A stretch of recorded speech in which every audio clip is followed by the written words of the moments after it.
pursue an impeachment inquiry of Joe Biden. This is about transparency and answers for the American people, and ultimately accountability for what I believe will uncover the biggest political corruption scandal in our nation's history. For the past 8 months, through the course of our constitutional oversight duties, House Republicans have uncovered that Joe Biden has lied to the American people about his knowledge and involvement in his family's foreign business dealings, and that he has potentially committed multiple impeachable offenses. House Republicans' investigations have uncovered evidence showing Joe Biden repeatedly lied to the American people about his knowledge and involvement with his son's foreign business dealings. When Joe Biden was vice president, he joined dozens of Hunter Biden's business meetings by phone and in person. Detailed banking records show that the Biden family and their business associates received $20 million in payments from foreign actors in places like Russia, China, Ukraine, and Romania, including payments during Joe Biden's time as vice president. More than 150 transactions involving the Biden family and other business associates were flagged as suspicious activity by U.S. banks. And a highly credible FBI source alleges that Joe Biden received $5 million in exchange for pressuring for the firing of a Ukrainian prosecutor who was investigating the Ukrainian natural gas firm that Hunter Biden was on the board of, Burisma. These are allegations of abuse of power, obstruction, and corruption, and they warrant further investigation by the House of Representatives, which is why the Speaker has directed the House committees to open a formal impeachment inquiry into President Biden. The American people deserve transparency, and this impeachment inquiry is an important next step to deliver transparency, facts, and accountability. We are returning, as I said, from very successful and productive August district work periods where members were able to discuss with their constituents our efforts to deliver on our commitment to America, an economy that's strong, a nation that's safe, a future built on freedom, and a government that's accountable. We heard firsthand about the problems facing our communities, including the destructive border crisis that is raging in my home state in New York.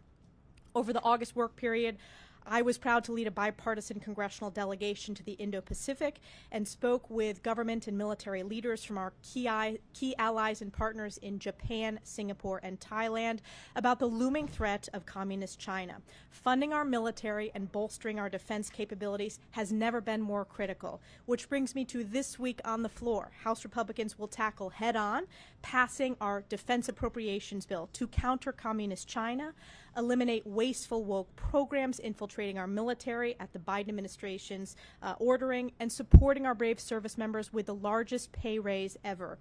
Today, we are joined by, I'm going to first turn it over to Chairman Jamie Comer for an update on oversight.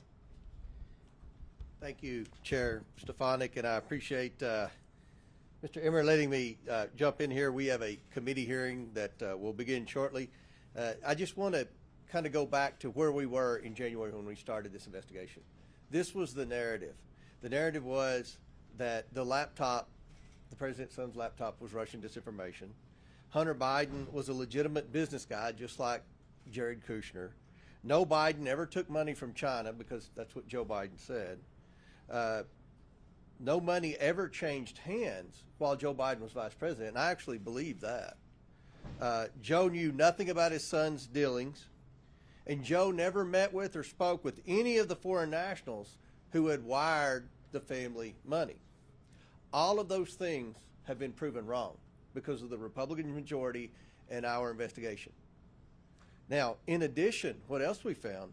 We found 20 shell companies. A shell company, just let me make sure everyone understands, it's not a company that manufactures shells. A shell company is a fake company. The Bidens have 20 of these. 20 of these. And when you talk to the president, you could ask, what exactly do these companies do? What good or service do these companies provide? And the answer is nothing. They are not legitimate companies. We found, as Chair Stefanik said, 170 major bank violations. These were from 6 major banks. And they alleged that the Bidens were, among other things, money laundering and receiving suspicious wires from state-owned entities. You know what that is? In banking terms, that's a foreign government. And you know what the state-owned entity was? China. So the bank alleging that the Bidens took a suspicious wire from the Chinese government and then laundered it through these shell companies. There's many laws broken there. And this was in Treasury cabinet. And this is what I fought to go to Treasury to get. These are very serious allegations. Associated Press just wrote a story that said there's no evidence of wrongdoing. What a disgrace to journalism. And I don't complain much. I'd take it. But that's just not true. We also learned that 9 Biden family members have received money from foreign entities. 9 families, including the president's granddaughter, who received a wire that had been laundered to the shell companies from Romania days after the president left Romania when he was vice president. That's hard to explain. The Bidens received over $20 million. My question to you, what did they do to receive that money? No one can answer that question. $20 million. Is there not any curiosity as to what they did to receive $20 million? We also found a Form 1023, an FBI form alleging Joe Biden took a bribe. And what we learned from this is the FBI never investigated this allegation.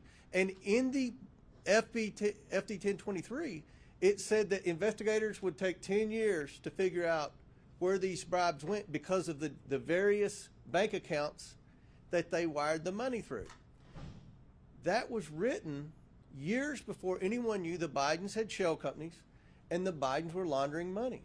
And what we see in the FBI form that no one ever investigated is a consistent pattern with what we found in Romania and China and other places. We also discovered that Joe Biden's used at least 3 pseudonyms on over 5,000 emails. We know one of these, his son was copied in a pseudonym that pertained to Ukraine.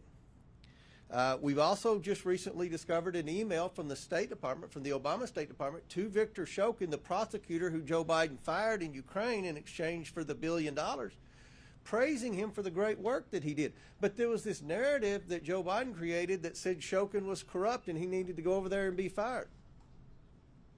But we have an email weeks before Joe Biden went over there praising Shokin for the good work he had done in reforming corruption from the John Kerry State Department.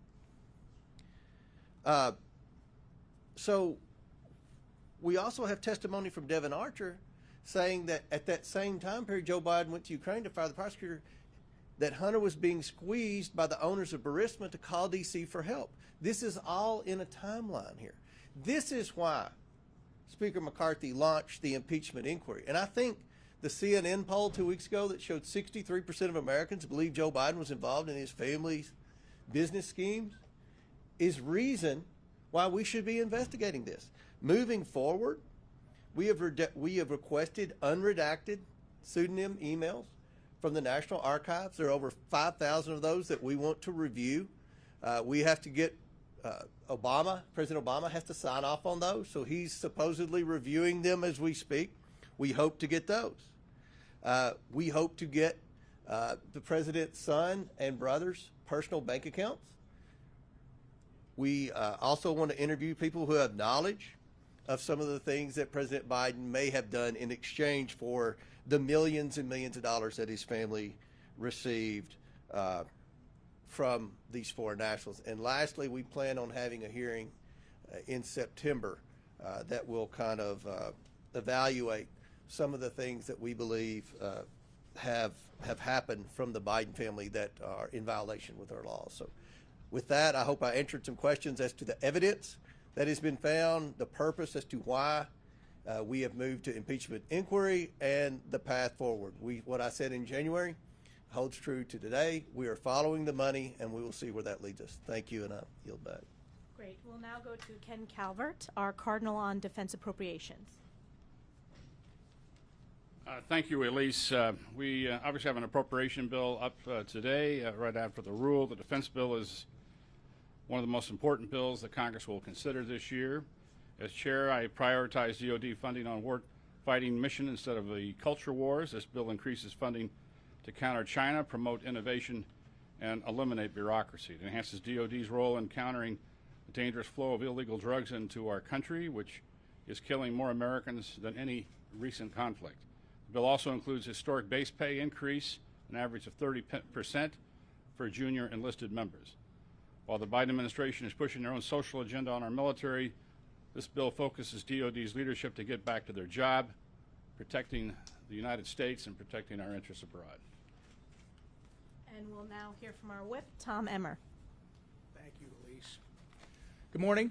Hope you all had a successful and restful August. It's good to be back in the People's House, where House Republicans are ready to continue delivering on our promises to the American people. One important aspect of our common sense agenda is actually protecting Americans' financial privacy, particularly when it pertains to this lawless administrative state. That's why I reintroduced a bill yesterday called the Central Bank Digital Currency Anti-Surveillance State Act, which puts a check on unelected bureaucrats and ensures that the United States digital currency policy upholds our values of privacy, individual sovereignty, and free market competitiveness. Recent actions from the Biden administration have made it clear that they are not only itching to create a digital dollar, but they're willing to trade Americans' right to financial privacy for a surveillance-style CBDC.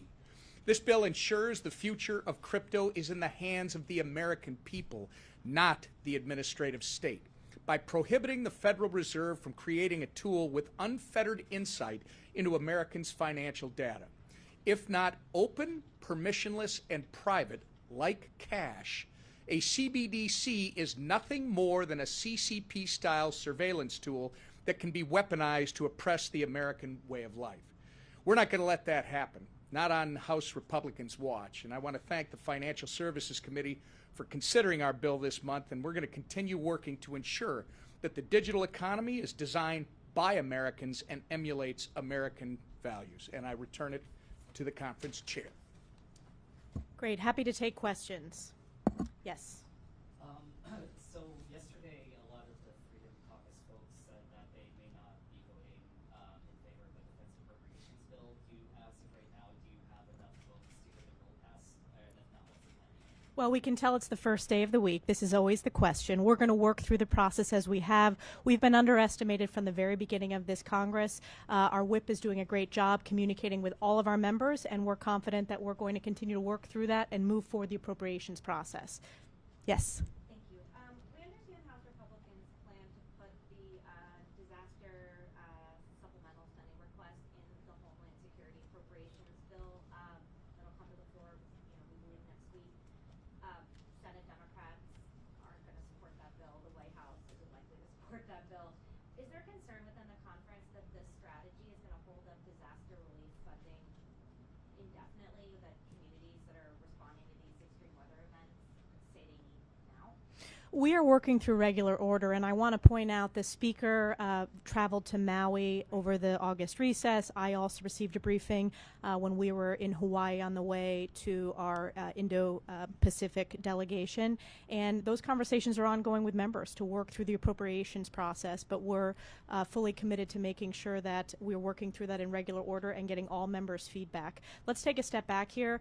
In the past 8 years, the Senate has not worked through regular order when it comes to appropriations. They've always jammed the House with an omnibus, and because the House has been doing our job, we passed the Veterans Appropriations Bill and are working through regular order, and because of Speaker McCarthy's leadership, we feel that we're in a better place to continue to do work on behalf of the American people, and that includes disaster relief, but also making sure that important priorities like our defense spending, that we get that across the finish line. Yes, sir. Sure. I'm interested, how confident are you that House Republicans will be able to do their part to avert a government shutdown by the end of the month, and will that take a continuing resolution? We're just going to keep working with every single Republican member and try to keep doing the job that we've been doing. Great. Thank you.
want to just head to the gallery?